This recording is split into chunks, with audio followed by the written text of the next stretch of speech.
ce n'est pas la première fois qu'on évoque le recours aux paradis fiscaux par des fortunes ou des entreprises belges. Le PTB l'a d'ailleurs dénoncé à plusieurs reprises. Le point, Jean-François Noulet. Sur les 2,5 millions de fichiers relatifs à cette affaire, certains concerneraient une centaine de ressortissants ou de sociétés belges. La majorité serait localisée en Flandre.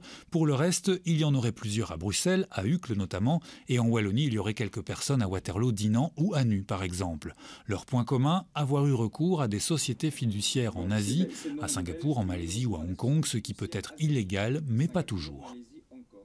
Eh bien, on peut simplement constituer une société dans un paradis fiscal si on le souhaite, placer les capitaux qu'on a gagnés tout à fait légalement, qui ont toujours été déclarés, pour les mettre dans une structure qui n'est pas soumise à l'impôt. C'est tout à fait légal, mais par contre, on peut aussi avoir des personnes qui recourent à des structures offshore à des fins moins nobles.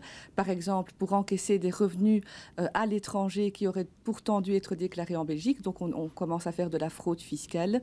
On peut utiliser des structures offshore pour essayer de ramener parfois de l'argent qui est d'origine illicite et le réinvestir dans le circuit économique et donc blanchir. Selon Le Soir, dans ces fichiers figurent des diamantaires anversois d'origine indienne, s'y trouveraient aussi des conseillers fiscaux, des sociétés d'investissement et des gérants de banques belges qui auraient placé des fonds dans des réseaux offshore en Asie. Il est aussi question de laboratoires pharmaceutiques bruxellois qui utiliseraient ces techniques fiscales. Pour cet expert en matière fiscale du PTB, rien d'étonnant. En 2010, il dénombrait 785 filiales offshore de sociétés belges et récemment, c'est une filière au Panama qu'il a découverte. Il y a des sites qui permettent de voir au Panama quelles sont les sociétés panaméennes de citoyens de la planète.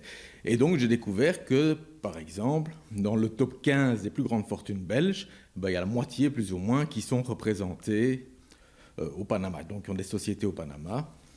Donc, que ce soit les Albert Frères, les de Spoelberg, des Yann de Nul, enfin, toutes les grandes fortunes belges. Le fisc sera probablement tenté d'exploiter ces nouvelles données.